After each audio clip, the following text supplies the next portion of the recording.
Révélez tout votre potentiel sur boosterdintelligence.fr. Salam alaikum wa rahmatullah, bonjour à toutes, bonjour à tous.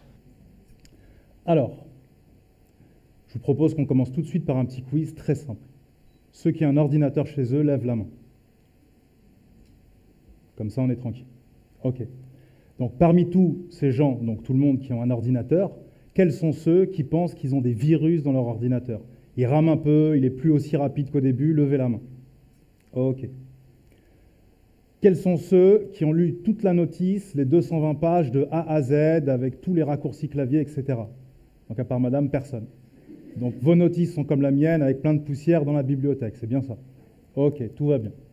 Et quels sont ceux qui ont installé des logiciels? Word, Excel, Candy Crush, etc. À peu près tout le monde. Ok. Alors, aujourd'hui, on va utiliser la métaphore de l'ordinateur pour faire un parallèle avec le cerveau. Parce que nos cerveaux sont des ordinateurs hyper puissants.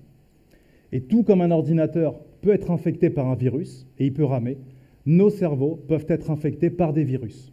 Par exemple. Donc, par exemple, comme type de virus, on a ce qu'on appelle les croyances limitantes. Les croyances limitantes, c'est très simple. Quand quelqu'un il est face à un objectif ou quelque chose, il se dit « j'y arriverai jamais ». Il est en train de s'injecter tout seul un virus dans le cerveau. Quand quelqu'un se dit « ouais, mais c'est impossible, eux, ils y arrivent, pas moi », il est en train de s'injecter tout seul un virus dans le cerveau. Donc, une croyance limitante, on va aujourd'hui travailler là-dessus, ça se remplace par une croyance aidante. D'accord? C'est un moteur, c'est quelque chose qui va vous booster. Par exemple, une croyance limitante, quelqu'un qui se dirait « ouais, mais j'y arriverai jamais ». On va le remplacer par une croyance aidante qui lui dirait « si d'autres l'ont fait, tu peux le faire ». Quelqu'un qui se dit, souvent on se dit « ouais, je suis trop stupide, oh, qu'est-ce que j'ai été bête sur ce coup-là ». Au lieu de se dire ça, on va se dire « j'aurais dû mieux utiliser mon potentiel et mon intelligence ». Ce qui sous-entend au cerveau qu'on est intelligent et qu'on a un potentiel. Et on va voir pourquoi c'est important de faire ce travail. Donc la deuxième chose, à savoir quand vous êtes né, quand vous a livré à votre maman sur son ventre, on ne vous a pas ramené une notice, voilà comment fonctionne son cerveau, comment il faut lui faire réviser ses cours, comment est son comportement, quels sont ses levées motivationnelles, etc. Et donc parfois on reste, on tâtonne et on ne sait pas trop comment faire. Pourtant il existe des formules pour savoir qui on est, comment se motiver, comment avancer dans la vie. Et la troisième chose, des logiciels. Il est possible d'installer des logiciels dans le cerveau, des antivirus, des applications, tout sauf Candy Crush, évidemment. Donc c'est ce qu'on va faire tout de suite. Je vais vous installer à tous une petite application gratuite que vous pourrez utiliser ou non. Donc, pour pouvoir la télécharger, il faut faire un petit jeu simple. Vous allez regarder cette pièce, je vais vous laisser 15 secondes, et vous allez devoir trouver le plus d'objets de la couleur bleue possible. Et vous allez les mémoriser, ensuite on va tous fermer les yeux, et celui qui en connaît le plus possible gagne la compétition. C'est parti, vous avez 15 secondes pour trouver le plus d'objets bleus. La coque du téléphone portable de votre voisin, le voile de la sœur devant vous, un schtroumpf qui passe dans les rangs, ce que vous voulez. Vous les regardez, vous les mémorisez dans votre tête. C'est la fin. Je vous propose de fermer les yeux tous ensemble pour que personne puisse tricher et continuer de regarder. Donc, qui a au moins 10 éléments bleus? Levez la main. Ok, il y en a quelques-uns. Qui en a 5? Levez la main. Qui en a au moins 1? Ok, donc tout le monde. Donc surtout, vous gardez les yeux fermés. L'application est en train de se télécharger. Qui peut me donner 5 éléments orange, s'il vous plaît, en gardant les yeux fermés? Attendez, vous avez tous regardé la pièce, vous avez regardé à gauche, vous avez vu la pièce dans ses moindres détails. Vous avez tout vu. Personne, 5 éléments orange? Ceux qui levaient la main là à 10, vous n'êtes pas capable de faire 5? Qui a au moins 2 éléments orange, qu'il a vu clairement, qu'il a clairement identifié? Personne. Ok. Donc vous pouvez rouvrir les yeux, j'ai téléchargé mon application. Donc le jeu, en fait, il est simple, je vous explique. Je vous ai programmé, j'ai programmé vos cerveaux, vos ordinateurs de bord, pour effectuer une opération. Cette opération, c'était de rendre tout ce qui est autre que le bleu invisible et de ne voir que du bleu. Et donc, votre système neuronal, quand vous avez cherché dans votre tête que je vous ai dit « regarde du orange », blackout, rideau noir, il n'y a plus rien. Pourtant, vous avez vu toute la pièce en détail, mais vous n'étiez pas programmé pour ça. Et ensuite, quand je vous ai dit « parlez-moi du orange », vous étiez muet, incapable de parler du orange, parce que vous étiez programmé pour voir du bleu. Et bien dans la vie, c'est la même chose. Si vous avez été infecté par des virus, à l'école, dans votre famille, dans vos amis, qu'on vous a dit tu es un incapable, tu n'y arriveras jamais, pour toi c'est impossible, tu n'as pas les compétences, peux mieux faire, etc., eh bien à la fin, vous allez voir la vie en orange, c'est-à-dire de manière négative. Et quand on vous dira « cherche du positif », vous direz « blackout, j'en vois pas, je suis nul, j'y arriverai jamais, c'est impossible, c'est hors de portée, etc. » Par contre, quelqu'un en bleu dans la même pièce, si j'avais programmé la moitié de la salle en bleu, la moitié de la salle en orange, les oranges seraient incapables de voir du bleu et les bleus seraient incapables de voir du orange. Pourtant, vous êtes tous dans la même pièce et vous avez vu exactement la même chose. Le problème, c'est donc la programmation. Et donc, si quelqu'un est programmé positivement, vous lui dites « Ouais, tu t'es cassé la jambe. Ouais, c'était génial, j'étais à l'hôpital, j'ai rencontré un mec, etc. On va faire des affaires ensemble.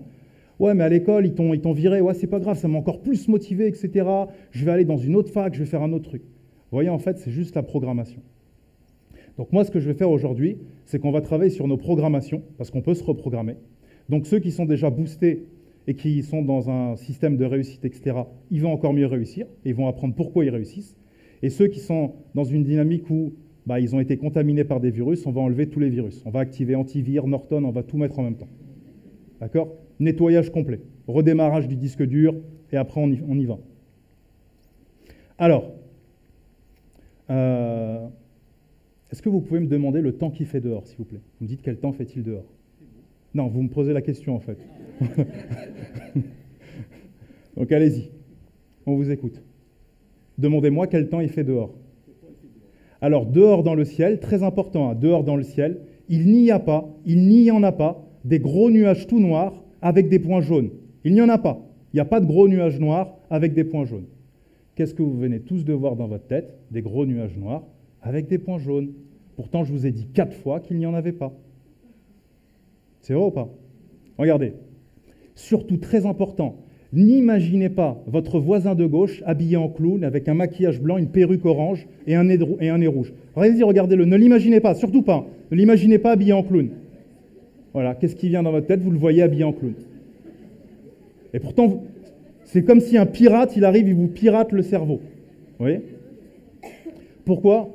Parce que le cerveau ne comprend pas la négation. Le cerveau ne comprend pas la négation et c'est très important. Imaginez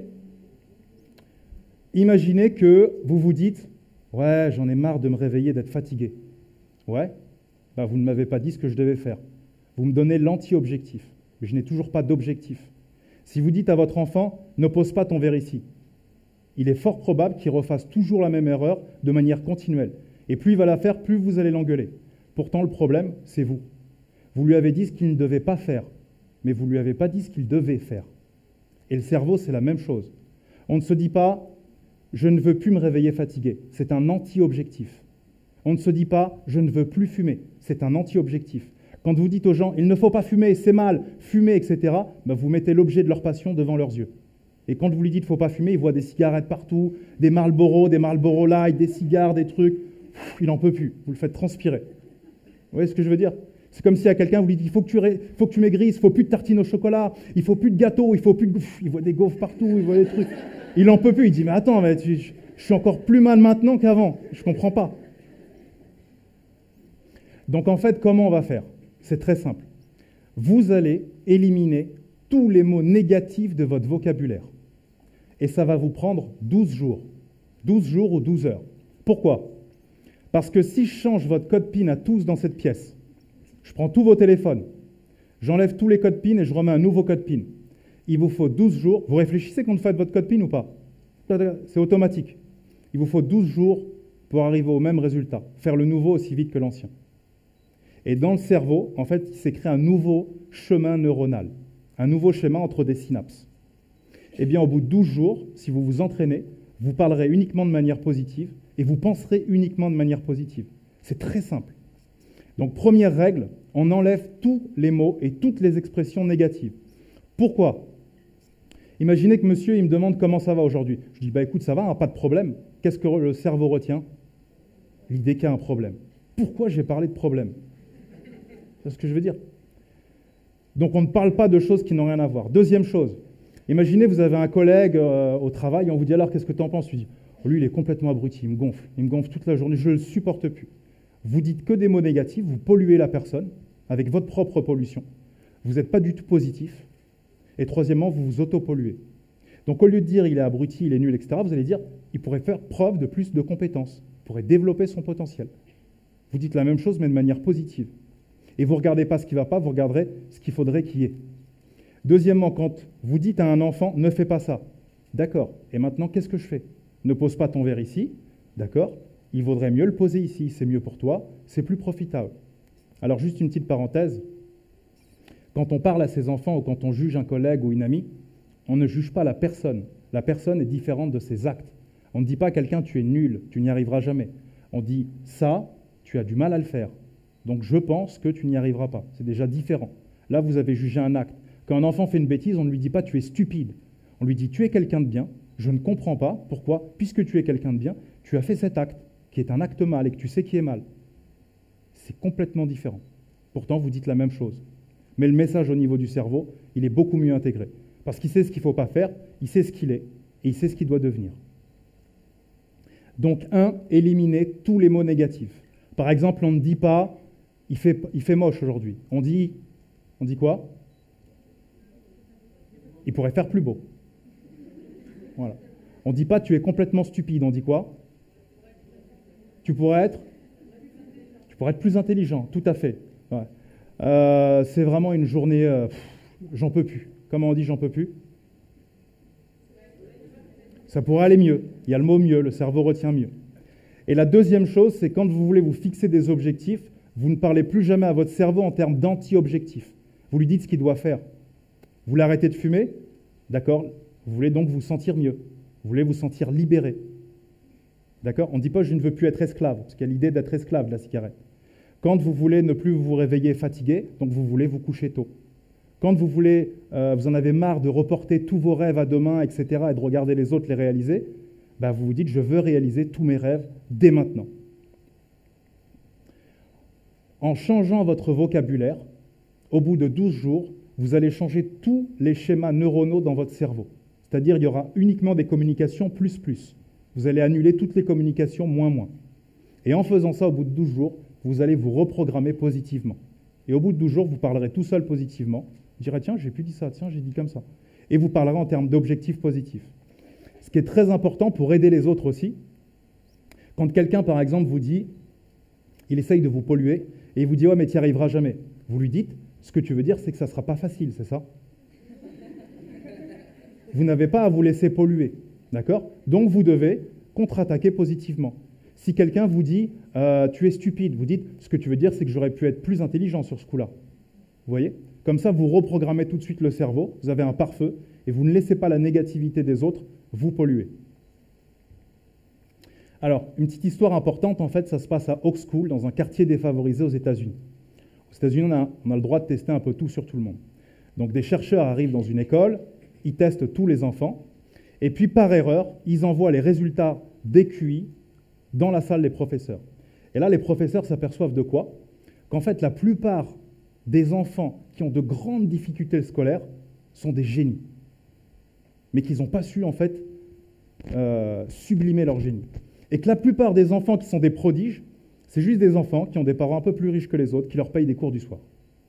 Les professeurs sont stupéfaits, ils font plein de réunions, les chercheurs arrivent, leur disent « on s'est complètement trompé, vous ne deviez pas recevoir les résultats, on les prend, on s'en va ». Et puis ils reviennent un an plus tard. Et un an plus tard, qu'est-ce qui se passe? Les génies sont devenus des cancres, et tous les cancres sont devenus des génies. Qu'est-ce qui a changé? Ce qui a changé uniquement, c'est la programmation des professeurs, qui a changé leur système neuronal, qui a changé comment on s'adressait à eux. On s'adressait à eux comme des génies. Les mots ont changé leur système neuronal à eux, qui a ensuite changé leur programmation. Je vous donne un exemple. Donc, je fais des formations de lecture rapide. J'apprends aux gens à lire des livres rapidement. J'ai formé des milliers de personnes, j'ai formé des ingénieurs à Londres, etc. Un jour, une maman m'amène ses 3 garçons. Donc, elle les amène, elle me prend avant le début du cours, elle me dit, par contre, vous voyez, lui, il est un peu bête. Donc, voilà, il ne faut pas faire attention s'il a un peu de tension, s'il ne comprend rien, si des fois il fait des remarques comme ça. Voilà, c'est normal, on a tout essayé, les cours du soir. Voilà, c'est mauvaise pioche. Je dis d'accord, madame. Et donc moi, je me suis dit, je vais me programmer comme si en fait cet enfant, c'était un enfant de Oak School. Et c'était un génie en fait. J'ai un Beethoven dans ma classe, j'ai un Mozart, j'ai un Einstein. Et donc toute la journée, je lui ai parlé comme à un génie. Comme si je considérais vraiment cette personne. Je passais du temps, j'ai mangé avec lui, c'est devenu la mascotte de la classe. Ok. À la fin de la journée, on fait un test pour savoir qui a réussi à lire vite ou pas vite. Il a fait le meilleur résultat que j'ai jamais eu de tous les temps sur mes 1000 élèves. Il est passé de 132 mots par minute à plus de 1000 mots par minute. Même dans les livres, ça n'existe pas. Ensuite, j'ai pris la feuille. À la fin de la journée, je l'ai amenée à sa maman. Elle me dit, ça va, il ne vous a pas trop embêté, les questions, les trucs, relous, tout ça. Je dis, non, attendez, meilleur résultat, 132 à 1000. Elle m'a dit, j'y crois pas. J'ai dit, c'est exactement le résultat que j'attendais de vous. Vous n'y croyez pas. Et comme vous ne croyez pas en votre enfant, ben évidemment, il ne peut pas croire en lui. Tout simple.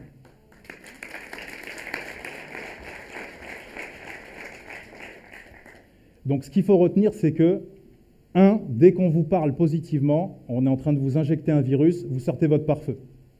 Non, je reprogramme positivement ce que tu viens de me dire. Et les gens ne feront aucune différence. 2, dès que vous voyez que vous êtes négatif avec vous-même ou que vous dites « j'y arriverai pas », etc., c'est faux. Tout est possible, Inch'Allah. D'accord? Donc vous vous dites « ah, pièce bleue, là je suis en train de voir orange, antivirus, reprogrammation positive, et je mets mon objectif de manière positive. » Alors, dernière petite chose, je vous propose qu'on fait, je vous télécharge une application, c'est l'application Superman. C'est un truc génial, vous allez voir. Donc je vous propose, on se met tous comme ça, comme des Superman. Comme si on avait des super pouvoirs et tout. Donc vous vous mettez à l'aise, confortable, vous êtes bien là? Ok. Alors on va juste faire un truc différent. J'aime pas les bras croisés comme ça, je vous propose qu'on les croise dans l'autre sens, s'il vous plaît. La même chose, un tout petit peu différent. Voilà, vous êtes plus bien. Revenez comme avant. Ah, là c'est mieux, hein. On est mieux. Ok, j'ai téléchargé mon application, vous pouvez remettre vos bras normalement. Donc en fait, ce que vous venez de faire là, c'est ce qu'on appelle en entreprise ou en développement personnel de la résistance au changement. Je vous ai fait faire la même chose qu'avant, un tout petit peu différemment, et vous résistez. Ah non, non, non, je reviens comme avant. C'est plus simple, pas d'effort, etc. Donc là, pour ceux qui vont pratiquer positivité, langage, objectif, etc., ils vont sentir de la résistance au changement dans leur cerveau. C'est normal, jusqu'ici tout va bien. Mais au bout de 12 jours, vous ferez aussi facilement ce que je vous ai conseillé aujourd'hui que ce que vous faisiez hier et qui était beaucoup moins productif. Voilà, merci à vous pour votre attention. Une dernière chose, très importante, surtout demain quand vous irez au travail, n'imaginez pas votre boss habillé en clown, avec une perruque rouge et un nez de clown. Merci.